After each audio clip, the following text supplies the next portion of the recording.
Unang pagbasa. Pagbasa mula sa aklat ni Propeta Jeremias. Noong mga araw na iyon, sinabi ng mga pinuno sa hari, "Kamahalan, dapat ipapatay si Jeremias. Sa kasasalita niya ay matatakot tuloy ang mga kawal, pati ang mga mamamayan. Hindi nakatutulong sa bayan ang taong iyan.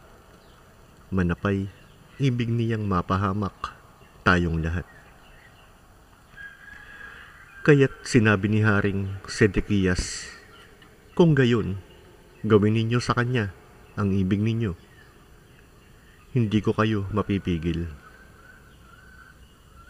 Dinakip nila si Jeremias at dinala sa may balon ni Prinsipe Malkiyas sa himpilan ng mga bantay. Matapos talian ng lubid, inihugos nila si Jeremias sa balon. Hindi tubig, kundi burak ang laman ng balon, kaya lumubog siya sa putik.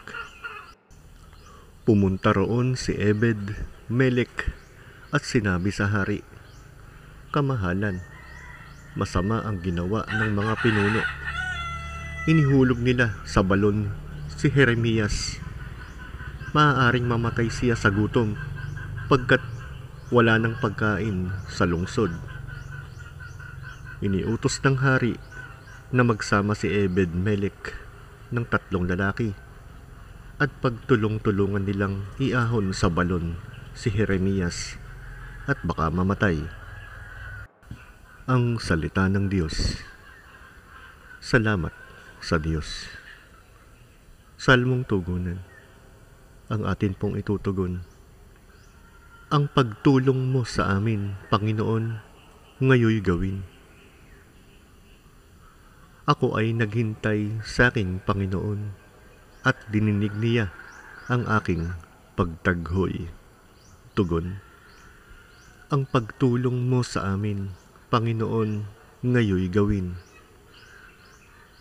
Sa balong malalim na lubhang maputik, iniahon niya at dooy inalis.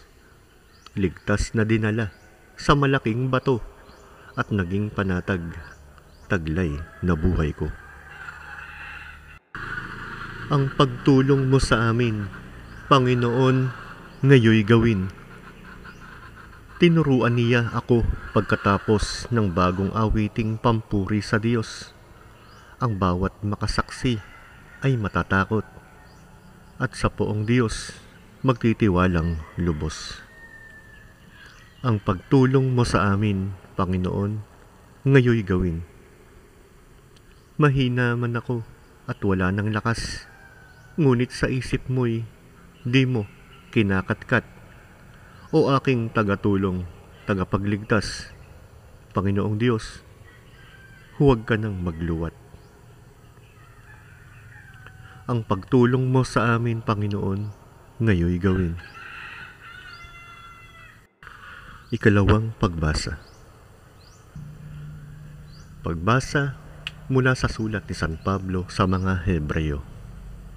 Mga kapatid, yamang naliligid tayo ng makapal na saksi. Iwaksin natin ang kasalanan at ang anumang balakid na pumipigil sa atin. At tayo'y buong tiyagang magpatuloy sa takbuhing nasa ating harapan.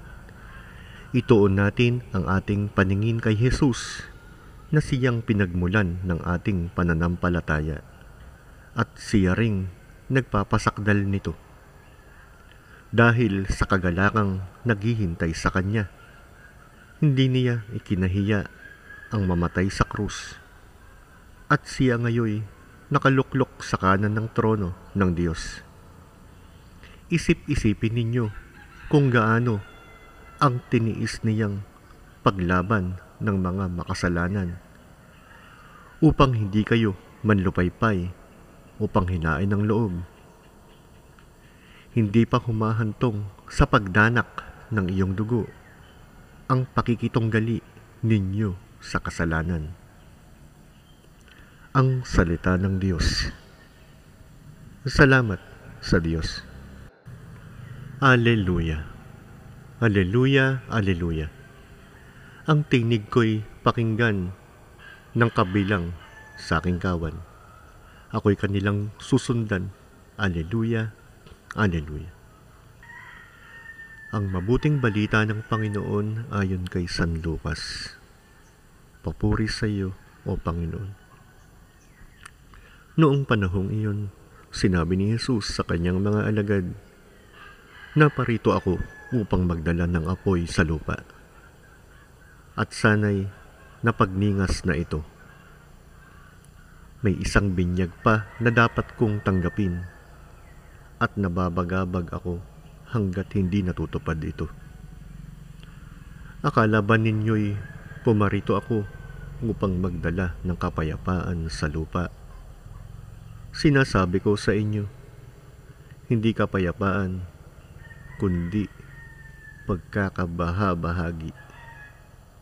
Mula ngayon, ang 5 katao sa isang sambahayan ay magbabahagi.